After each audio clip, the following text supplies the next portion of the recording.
रेहान गांव में रहता था। रेहान के अबू मजदूर थे और माँ सिलाई का काम करती थी। एक दिन मस्जिद में मौलवी साहब ने हदीस सुनाई, जान लो सब्र रोशनी है। रेहान ने दिल से हदीस याद कर ली।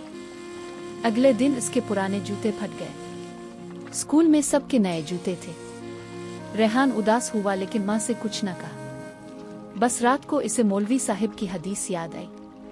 रेहान ने दुआ की, अल्लाह जी मैं सब्र करूंगा, अब जब चाहिए मुझे दे दीजिए।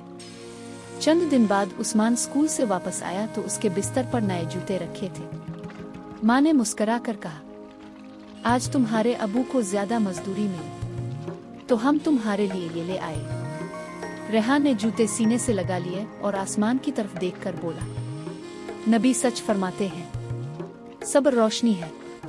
सब्र दिल को रोशन करता है और अल्लाह का इनाम कभी देर से मगर जरूर मिलता है।